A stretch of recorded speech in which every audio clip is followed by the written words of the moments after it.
नमस्कार, मैं हूं श्वेता सिंह और आप मुझसे सुन रहे हैं कहानी उत्तर प्रदेश की सरकार की। राजनीति का पहला और अंतिम लक्ष्य होता है सत्ता। न पाप, न पुण्य, न धर्म, न अधर्म, सब कुछ नीति है और यही राजनीति है। पहले मुख्यमंत्री गोविंद बल्लभ पंत से शुरू होकर यूपी की राजनीति चौधरी चरण सिंह तक आते आते सिद्धांतों से अलग सत्ता सिद्धि तक आ पहुंची थी। इस दौर ने ऐसी नींव रखी जिसने उत्तर प्रदेश को दशकों चैन की सांस नहीं लेने दी। सरकार केवल सत्ता और सियासत की कहानी नहीं, बल्कि उन घटनाओं और उन शख्सियतों की कहानी जो सियासत की दिशा को निर्धारित करते हैं। और जब बात यूपी की हो भैया, तो किरदार ऐसे ऐसे होते हैं जो पुराना और तय ज्योमेट्री ज्योग्राफिया पल में बदल देते हैं। 1969 के चुनावों तक आते आते यूपी में यही हो रहा था। ये भूमि उत्तर प्रदेश है।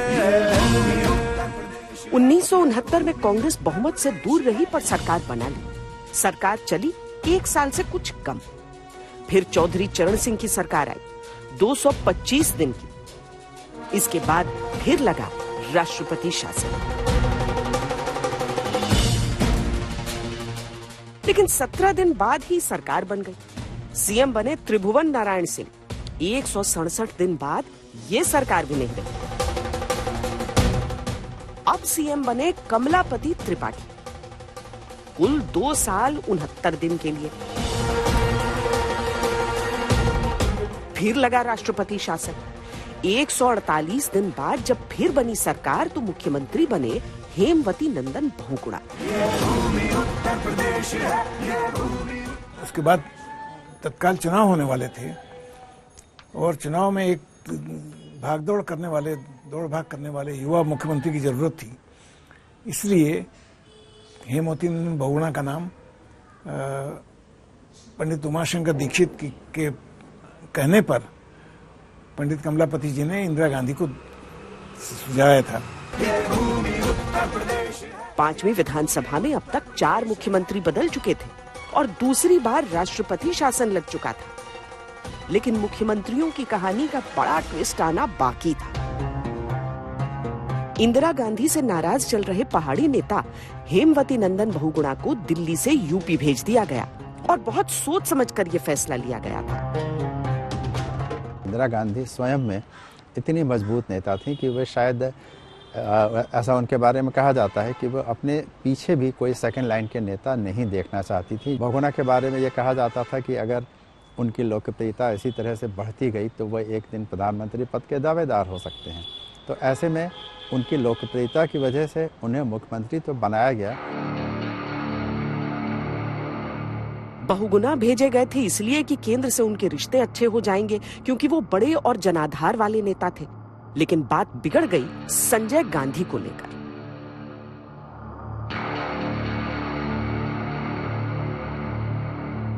संजय गांधी की जो छवि बन रही थी, उस छवि से हेमवती नंदन बहुगुणा अपने को नहीं जोड़ना चाहते थे। इंदिरा गांधी से तो जुड़े हुए थे वो। 1976 का एक किस्सा है। मथुरा का एक जनसभा होती है। जनसभा की समाप्ति के बाद एनडी तिवारी संजय गांधी के जूते खोज करके लाते हैं और उनको पहनाने का प्रयास करते हुए एक फोटो में दिखते हैं। तो इस प्रकार की तवक्को कल्पना आप बहुगुणा जी से नहीं कर सकते थे। ऐसा भी हुआ कि उसूल टकराए। संजय गांधी बिल्कुल पसंद नहीं करते थे हेमवती नंदन बहुगुणा को। इंदिरा गांधी यही चाहती थी कि इनको हेमवती नंदन बहुगुणा संजय गांधी को लेकर, ये खुद बहुगुणा के अपने इंटरव्यू की बात मैं बतला रहा हूँ। तो जाहिर सी बात है कि जब राजनीतिक हस्तक्षेप बढ़ने लगे तो बहुगुणा जैसा कद्दावर नेता इस्तीफा दे देना चाहता है। इस्तीफा दिया उन्होंने, उन्हें मनाया गया। बहरहाल एक बार कुर्सी छोड़ी तो मना लिए गए। अगले ही दिन यानी 5 मार्च 1974 को कुर्सी पर फिर वापसी हो गई। लेकिन तब तक काफी कुछ बदल रहा था। 5 जून 1974 को पटना के गांधी मैदान से जयप्रकाश नारायण सत्ता परिवर्तन के लिए संपूर्ण क्रांति का नारा दे चुके थे। जेपी आंदोलन की आंच से बहुगुणा ने यूपी को काफी हद तक बचाए रखा था। मैंने बहुगुणा जी से पूछा, उत्तर प्रदेश में जो जेपी आंदोलन है उसको आपने फैलने से कैसे रोका? उन्होंने कहा कि देखो, मैंने जिलाधिकारियों को, एसपी को और उसके ऊपर के अफसरों को बुलाया और हमने कहा कि अगर किसी विद्यार्थी को, किसी आंदोलनकारी को कहीं भी एक लाठी लगी तो मैं आपको खा जाऊंगा, यानी आपकी नौकरी नहीं रहेगी। 25 जून 1975 को देश पर आपातकाल थोप दिया गया। बहुगुणा इस फैसले से बहुत आहत थे, लेकिन कांग्रेस में वो तब भी बने रहे और दबाव में सरकार चलती रही। आखिरकार उन्हें इस्तीफा देने को कह दिया गया। 29 नवंबर 1975 को बहुगुणा ने इस्तीफा दे दिया। प्रदेश में राष्ट्रपति शासन लगा दिया गया। 52 दिन तक यूपी में राष्ट्रपति शासन लगा रहा। इस बीच हरियाणा, मध्य प्रदेश जैसे राज्यों के सीएम बदले गए। इस फैसले में मुख्यमंत्रियों के चुनाव पर संजय गांधी की पसंद साफ झलक रही थी। यूपी में भी नए मुख्यमंत्री के तौर पर नारायण दत्त तिवारी को कुर्सी पर बैठा दिया गया। माना जा रहा था एनडी तिवारी भी संजय गांधी की ही पसंद थे। उत्तर प्रदेश में विकास की जो मुख्य धारा शुरू होती है वो एनडी तिवारी के समय में से हुई थी। तो ये सही है कि वो संजय गांधी के इच्छा से आए थे, इंदिरा गांधी की कृपा से आए थे मुख्यमंत्री जी। तो तिवारी जी ने आपातकाल के दौरान, इमरजेंसी के दौरान अपने अतिरिक्त विनम्र व्यवहार से, मैं अतिरिक्त विनम्र व्यवहार कह रहा हूं, उसके और शब्द किए जाते हैं, उससे जो उन्होंने संजय गांधी जो समय बहुत प्रभावी थे, उनके यहां जो स्थान बना लिया था, बहुगुणा जी अपना स्वाभिमान कायम रखे रहे। तिवारी सरकार 1 साल 99 दिन तक चली और इसके बाद एक बार फिर राष्ट्रपति शासन लगाया गया। राजनीति के लिहाज से अब तक देश काफी बदल चुका था। जेपी आंदोलन के बाद उपजे हालात का असर यूपी में भी दिख रहा था। विपक्ष जनता पार्टी के नाम से एकजुट हुआ। इमरजेंसी के बाद 1977 में यूपी विधानसभा के नए सिरे से चुनाव हुए। कांग्रेस के पैरों तले जमीन ही नहीं खिसकी, सर से आसमान सिमट गया। जनता पार्टी ने प्रदेश की 425 में से 352 सीटें जीत लीं। कांग्रेस ने जीती केवल 47। जनता पार्टी की ओर से मुख्यमंत्री बनाया गया आजमगढ़ के सांसद राम नरेश यादव को। हालांकि तब तक मुलायम सिंह यादव भी यादव वोटर्स के बीच खासे लोकप्रिय हो चुके थे।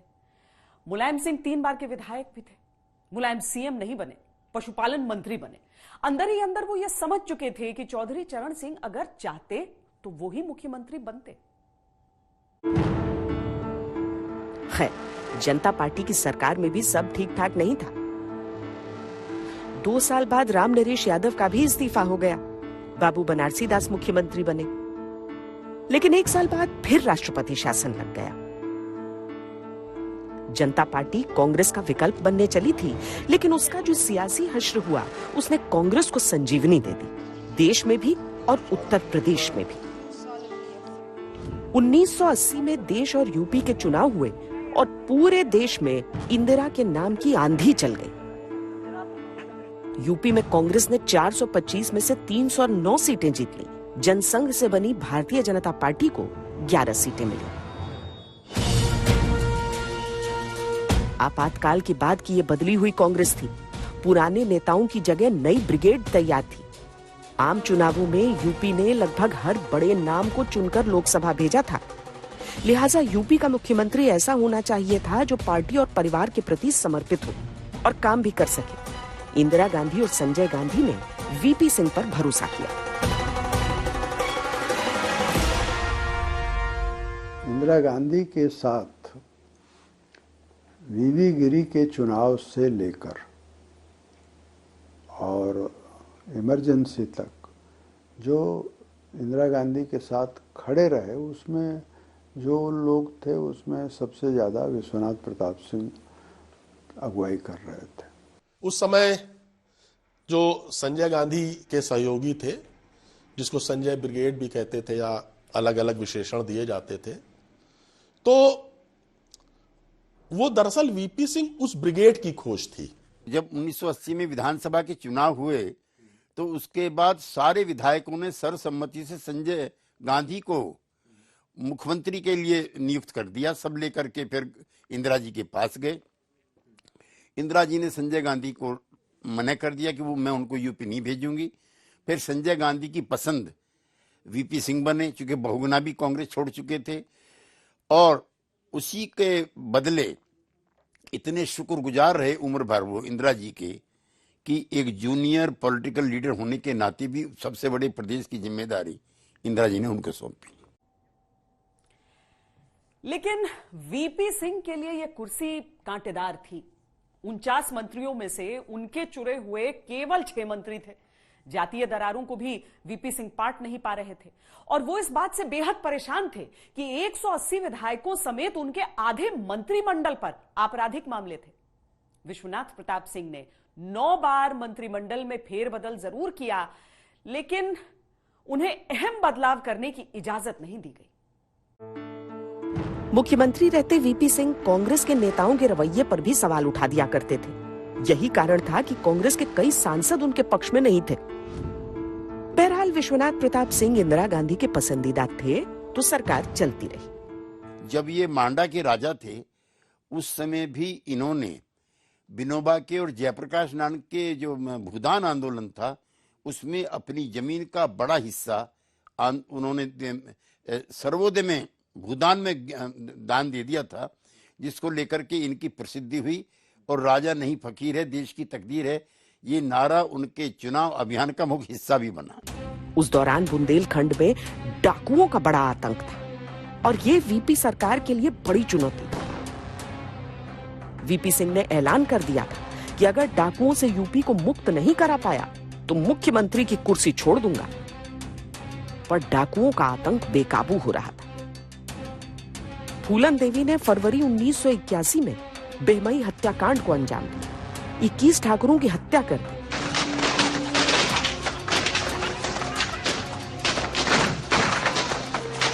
मार्च 1982 में वीपी सिंह के भाई और भतीजे की हत्या डकैतों ने कर दी। वीपी सिंह के भाई इलाहाबाद हाईकोर्ट में जज थे। 28 जून 1982 को डकैतों ने कानपुर और मैनपुरी में 21 लोगों का नरसंहार कर दिया। इस हत्याकांड से वीपी सिंह इतने विक्षुब्ध हुए कि उन्होंने सीएम पद से त्याग पत्र दे दिया।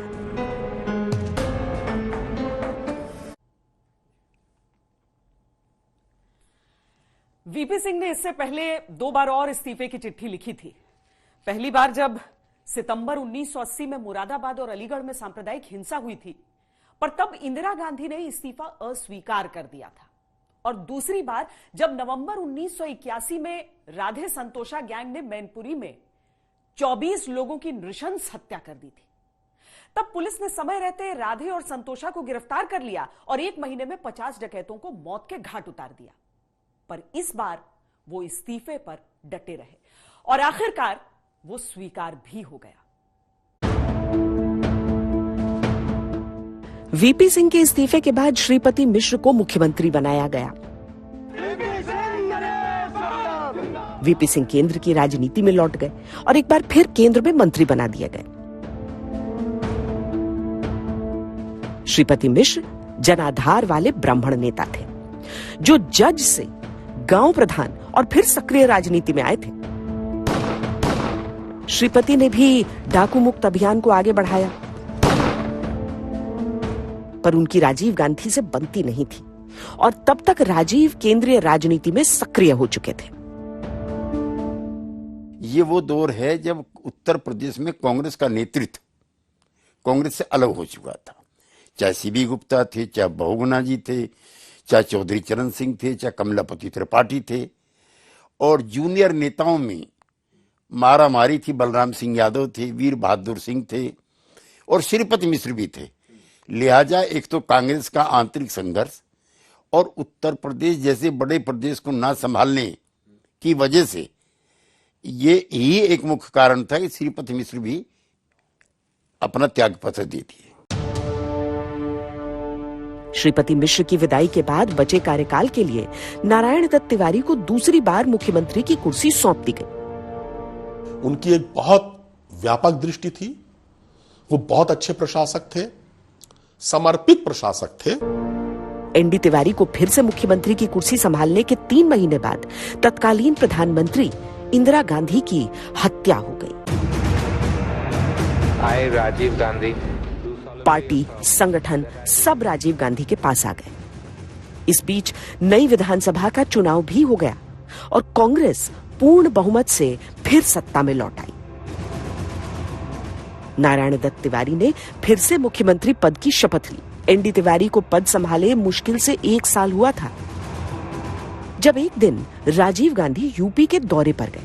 कहते हैं वहां गोरखपुर के एक नेता से उनकी लंबी बात हुई थी और अगले ही दिन यूपी के इतिहास ने एक और करवट ले ली। राजीव गांधी से वीर बहादुर सिंह की मुलाकात के बाद नारायण दत्त तिवारी ने मुख्यमंत्री पद से इस्तीफा दे दिया और वीर बहादुर सिंह को मुख्यमंत्री पद की शपथ दिला दी गई। देखिए, वो उत्तर प्रदेश की और देश की राजनीति के उथल पुथल के दिन थे। एक तो अरुण नेहरू जी उत्तर प्रदेश और देश की राजनीति को बहुत बारीकी से संभाले हुए भी थे, देख भी रहे थे, और उनका जो एटीट्यूड था उत्तर प्रदेश के या सब राज्यों के मुख्यमंत्री के लिए वो तानाशाह जैसा था। वो घंटों घंटों मुख्यमंत्रियों को अपने यहाँ बैठाए रखते थे। निसंदेह सबसे लाडले मुख्यमंत्रियों में उनके वीर बहादुर सिंह भी थे। उत्तर प्रदेश के सारे निर्णय अरुण नेहरू करते थे। अरुण नेहरू जो निर्णय करते थे उसको राजीव गांधी केवल हाँ करते थे, उसकी पुष्टि करते थे या मानते थे या ऑर्डर निकालते थे। खैर, वीर बहादुर बन तो गए मुख्यमंत्री, लेकिन उनका कार्यकाल मुश्किलों से घिरा रहा। मुख्यमंत्री के साथ जो कमांडो और शैडो चलने का चलन आम दिखता है, कहा जाता है वो वीर बहादुर सिंह के समय ही शुरू हुआ। उन्हें शौक था टशन दिखाने का। उनसे पहले किसी मुख्यमंत्री के पास ऐसा सुरक्षा बंदोबस्त नहीं था जैसा उन्होंने अपना आभा मंडल बढ़ाने के लिए किया। मैंने बहुगुणा जी के साथ काम किया है, तिवारी जी को करीब से देखा है, चौधरी चरण सिंह जी का तो मैं बहुत ही करीबी रहा हूं। मैंने कभी 1-2 से ज्यादा पुलिसकर्मी कभी इन मुख्यमंत्री, भूतपूर्व मुख्यमंत्रियों के साथ नहीं देखे। उनके कार्यकाल में 37 दंगे हुए। अकेले मेरठ दंगों में 181 लोग मारे गए। 29 संस्थानों ने लंबी हड़तालें की। किसान हितों के लिए महेंद्र सिंह टिकैत के आंदोलन हुए और सबसे बड़ा अयोध्या विवाद सुलगने लगा। अयोध्या में जब ताला खुलने का जो आदेश है वो गृह राज्य मंत्री होने के नाते ये उनके दिमाग की उपज थी, श्री अरुण नेहरू की। और उसके बाद उत्तर प्रदेश में ऊंचे पैमाने पर आंदोलन शुरू हो गए। एक ऐसे आंदोलन की शुरुआत विपक्ष के नेता मुलायम सिंह यादव जी ने भी की और वो वहां की स्थिति को संभालने में नाकामयाब रहे। लिहाजा उनको वहां से हटा करके दिल्ली लाया गया और यहां पर मंत्री बनाया गया। वीर बहादुर सिंह की कुर्सी गई तो एक बार फिर से नारायण दत्त तिवारी को ही सत्ता सौंप दी गई। नारायण दत्त तिवारी इसके बाद करीब 1.5 साल मुख्यमंत्री रहे।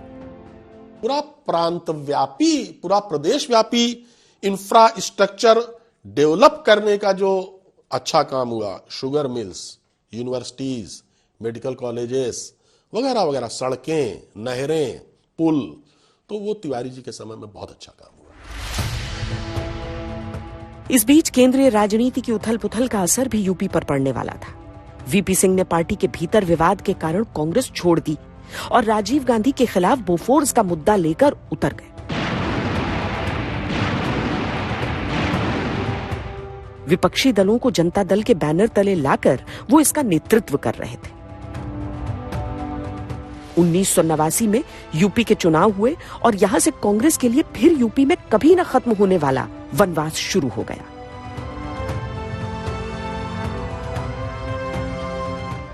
जनता दल ने रिकॉर्ड 208 सीटें जीती। कांग्रेस सिर्फ 94 सीटों पर सिमट गई। बीजेपी को 57 सीटें मिली।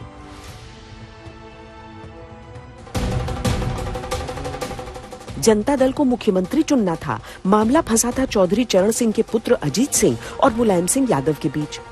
वीपी सिंह देश के प्रधानमंत्री बन चुके थे। तय हुआ विधायकों के बीच मतदान से फैसला किया जाए और बाजी मार ले गए मुलायम सिंह यादव। लोहिया की सोशलिस्ट पॉलिटिक्स, चरण सिंह की किसान राजनीति और वीपी सिंह की बैकवर्ड सियासत के साथ मुलायम सिंह की सियासी ट्रेनिंग तगड़ी थी। वो भारतीय जनता पार्टी जो आज यूपी में समाजवादी पार्टी की सबसे बड़ी प्रतिद्वंदी है, मुलायम सिंह यादव की पहली सरकार उसी के बाहरी समर्थन से बनी थी।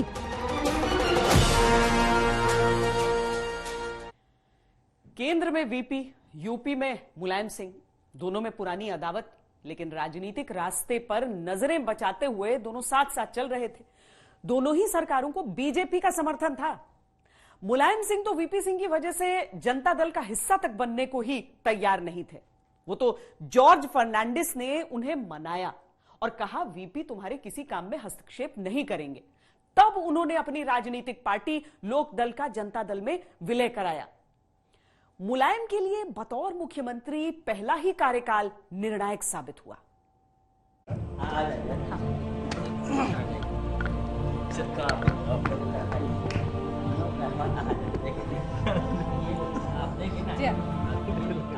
कभी कुश्ती के ऐसे ही दांव के चलते प्रजा सोशलिस्ट पार्टी के नत्थू सिंह ने मुलायम सिंह को अपनी जसवंत नगर सीट सौंप दी थी। उसके बाद मुलायम ने कुश्ती तो नहीं लड़ी, लेकिन दांव खूब आजमाया। मुख्यमंत्री बन चुके थे और अब समय उनके सामने ताल ठोक रहा था।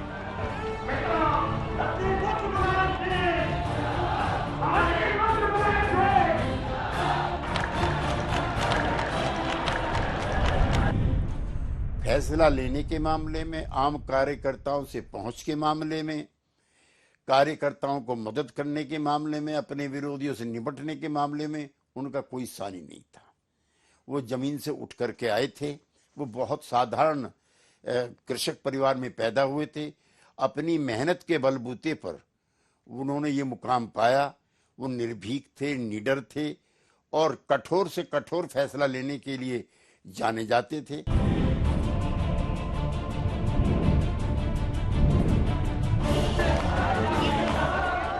अयोध्या में राम मंदिर का मुद्दा तूल पकड़ता जा रहा था। अगर मंदिर वहीं बनाएंगे, छोड़ के न जाएंगे। मैं अपनी कुर्बानी देने के लिए आया, लेकिन मंदिर बनेगा और वहीं बनेगा। केंद्र में वीपी सिंह हल निकालने के लिए विश्व हिंदू परिषद के नेताओं से बात कर रहे थे, समन्वय कमेटियां बना रहे थे। हिंदुस्तान को बचाना, दिलों पे जो है वो लकीरें न पड़े, और इसीलिए मैं परसों अयोध्या जा रहा हूं। इसलिए जा रहा हूं कि अभी कोई सूरत निकले, कोई मेल मोहब्बत का रास्ता तो निकले। मुलायम सिंह इसमें खुद को उपेक्षित पा रहे थे, क्योंकि जो मुख्य कमेटी वीपी सिंह ने बनाई उसमें मुलायम को शामिल नहीं किया। दोनों के रिश्ते इस कदर अविश्वास से भरे थे कि वीपी सिंह ने फरवरी 1990 में जिन संतों को अयोध्या जाने के लिए मना किया था, मुलायम ने उन्हें गिरफ्तार करवा दिया।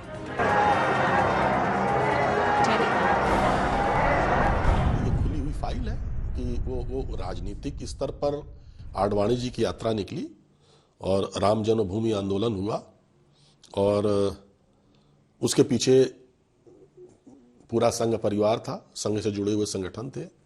और यद्यपि कहने के लिए वो विश्व हिंदू परिषद का मूवमेंट था, राम जन्मभूमि मुक्त यज्ञ समिति का मूवमेंट था, लेकिन कहीं ना कहीं राजनीतिक तौर पर भारतीय जनता पार्टी ने उसमें खुल करके पार्टिसिपेट किया। दूसरी तरफ भारतीय जनता पार्टी मंदिर आंदोलन में बढ़ चढ़कर हिस्सा लेने लगी थी, जिसकी वजह से यूपी में मुलायम सिंह तो केंद्र में वीपी सिंह की स्थिति असहज हो रही थी। तो सवाल मेरे सामने आया कि प्रधानमंत्री के थ्योरियों के अनुसार काम करूं कि इस धरती का नमक खाया हूं तो उसकी अदायगी करूं। जानकार बताते हैं कि इससे वीपी सिंह के मन में एक उदासीनता सी आ गई थी।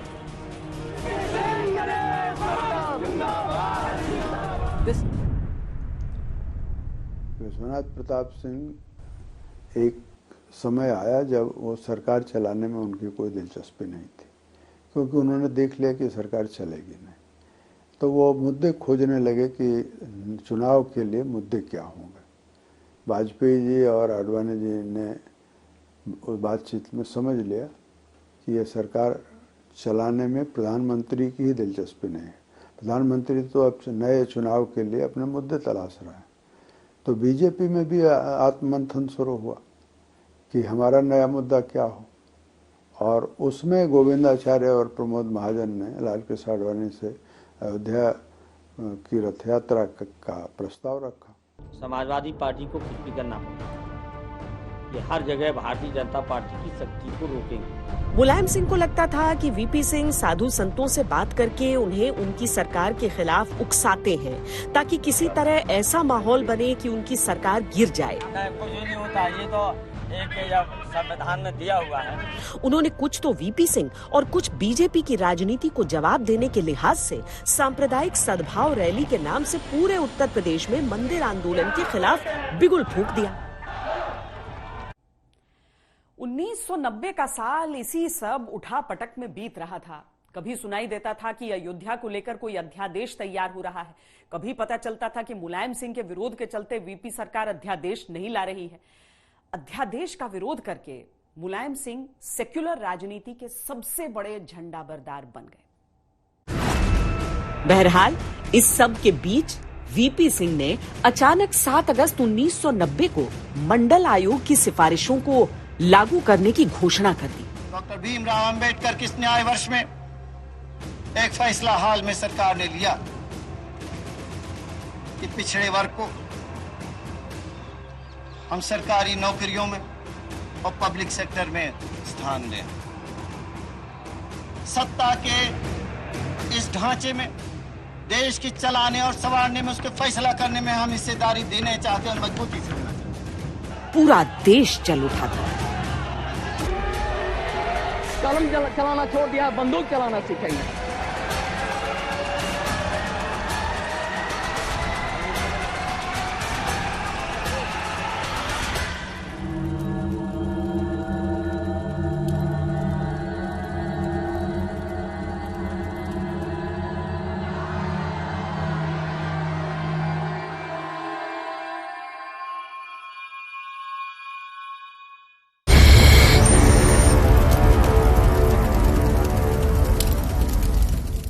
बीजेपी ने मंडल के इस दांव के सामने कमंडल की राजनीति की लकीर खींची। लाल कृष्ण आडवाणी ने घोषणा कर दी कि वो 25 सितंबर 1990 से सोमनाथ से राम रथ यात्रा शुरू करेंगे। मेरा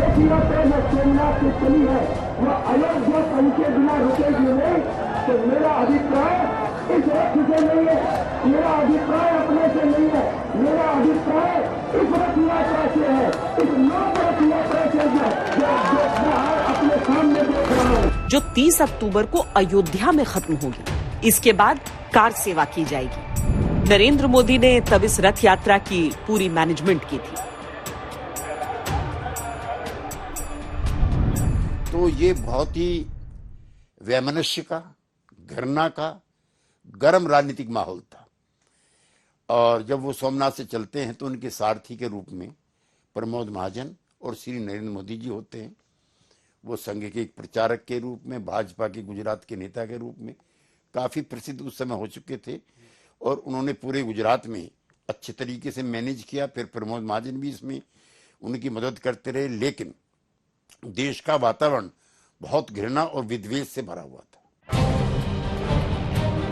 मुलायम सिंह का हेलीकॉप्टर रोज कम से कम 3 जिलों में उतरने लगा और वो रैलियों में जोरदार ढंग से कहते थे कि अयोध्या में परिंदा भी पर नहीं मार पाएगा। मुलायम समय की गति को समझ तो रहे थे, लेकिन राजनीति तो कुछ और ही तैयारी कर रही थी।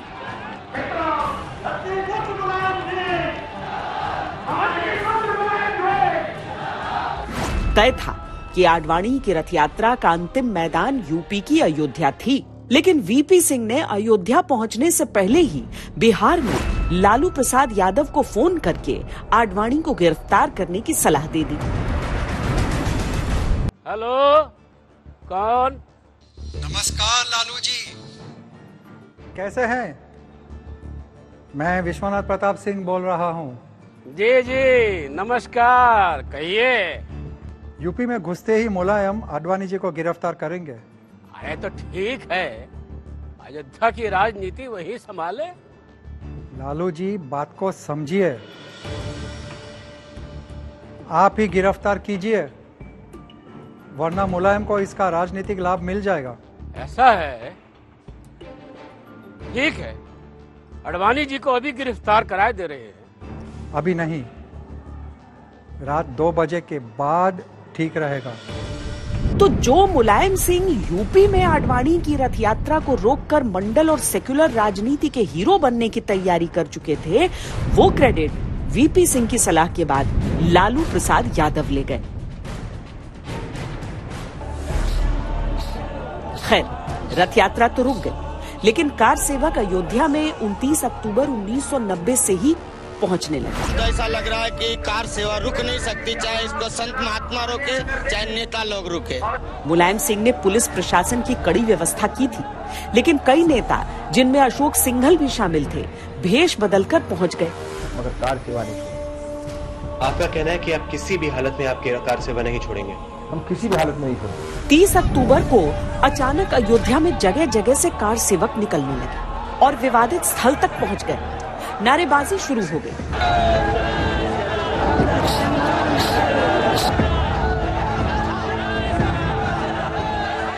पुलिस ने बल प्रयोग किया, जिसमें कई लोगों को चोटें पहुंची, कुछ लोगों के मारे जाने की खबर आई। मुलायम सिंह ने यह दावा किया कि विवादित स्थल में किसी को भी घुसने नहीं दिया गया। राम तो सबके नाम पर आज भी है, मेरे जवान पर नहीं है क्या? ये तो एक ही अफवाह और कुप्रचार है। क्या मैं राम का विरोधी हूँ या मंदिर का विरोधी हूँ? मैं मंदिर बनाने के पक्ष में हूँ, मैं राम के खुद ही मानने वालों में हूँ। हालांकि देश भर में इस घटना के बाद हिंसा भड़की, जिसमें 35 लोगों की जान गई, 30 शहरों में कर्फ्यू लगा। वीपी सिंह ने मुलायम सिंह से इस पर स्पष्टीकरण मांगा। मुलायम का दावा था कि स्थिति नियंत्रण में है, लेकिन कार सेवक अयोध्या में जगह जगह मौजूद थे। फिर आई 2 नवंबर की तारीख। एक बार फिर विवादित स्थल की ओर कार सेवकों का रेला चल पड़ा। इस बार मुलायम सिंह ने गोली चलाने का ऑर्डर दे दिया। कई लोग बुरी तरह घायल हुए, कई लोगों की जान चली गई। अयोध्या रक्त से लाल हो गई। मुलायम सिंह जी उत्तर प्रदेश की कानून व्यवस्था के संरक्षक थे। ये मामला अदालत में विचाराधीन था। जब तक अदालत का फैसला ना हो, मंदिर मस्जिद का स्थान की स्पष्ट घोषणा ना हो, तब तक उस ढांचे को सलामत रखने की जिम्मेदारी उत्तर प्रदेश के मुख्यमंत्री होने के नाते उनकी थी। वो उनकी राजनीतिक मजबूरी का वो काल है, और वो राजनीतिक निष्ठा का सवाल नहीं है। उस राजनीतिक मजबूरी में उसके अलावा उनके पास कोई विकल्प नहीं था। अगर उनके पास विकल्प होता, मान लीजिए, तो वो कल्याण सिंह से बड़े हिंदू नेता होते। अयोध्या में गोलीकांड के बाद बीजेपी और कई हिंदूवादी संगठनों ने उन्हें मौलाना मुलायम सिंह कहना शुरू कर दिया।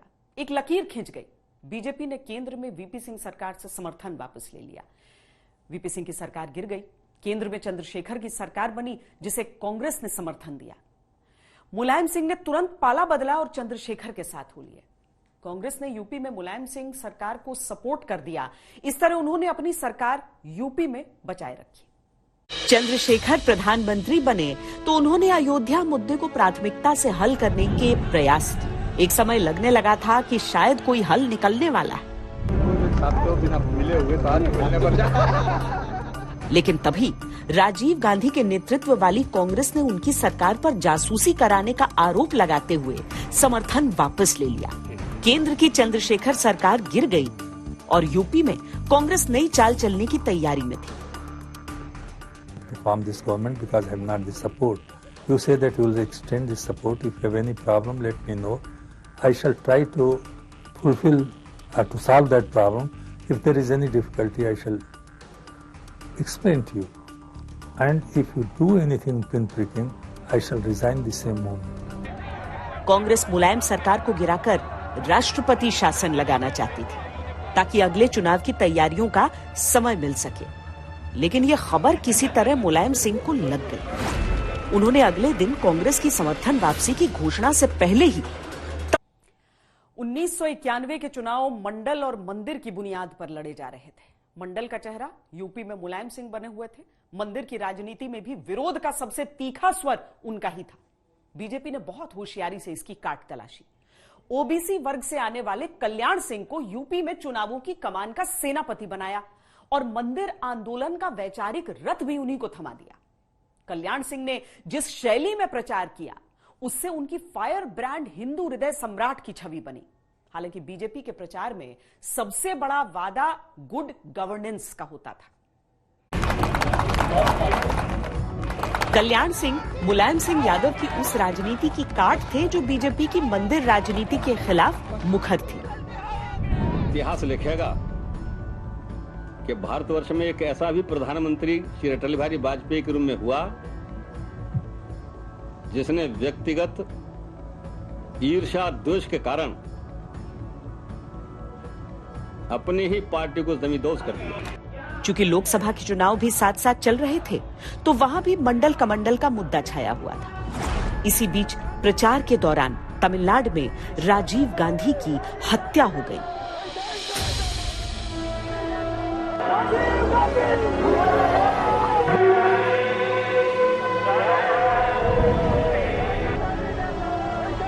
चुनावों को स्थगित करना पड़ा। नई तारीखों के साथ फिर चुनावी संग्राम छिड़ा।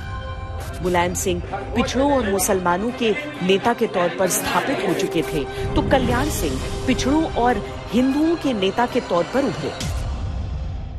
अयोध्या में कार सेवकों पर चली गोली की गूंज चुनाव प्रचार में खूब सुनाई दी।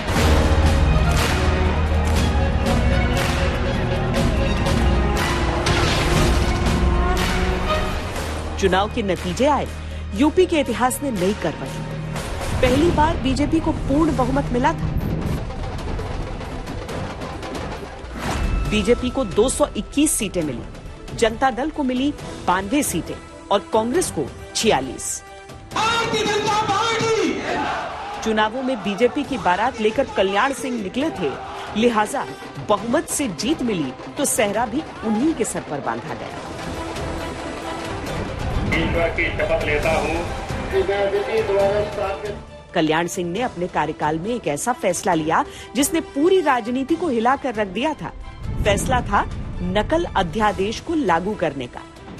दरअसल गोरखपुर के फिजिक्स लेक्चरर राजनाथ सिंह कल्याण सिंह सरकार में शिक्षा मंत्री थे। नकल अध्यादेश लाना उन्हीं का निर्णय था जिसमें नकल करना और कराना दोनों संज्ञेय और दंडनीय अपराध थे। इस मुद्दे पर खूब राजनीति चमकी थी। मुलायम सिंह ने भी इसे खूब उछाला था और सरकार के खिलाफ प्रदर्शन किए थे। कल्याण सिंह का मुख्यमंत्री बनना नियति का एक ऐसा खेल था जिसमें उनकी अभी सबसे बड़ी भूमिका बाकी थी।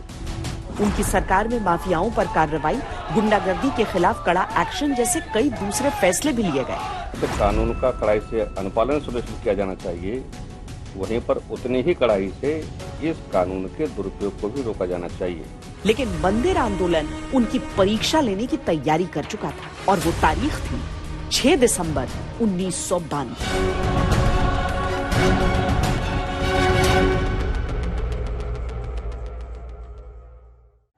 जो शोर उठा 6 दिसंबर 1992 को यूपी की अयोध्या से, उसकी गूंज आज भी देश की राजनीति में सुनाई देती है।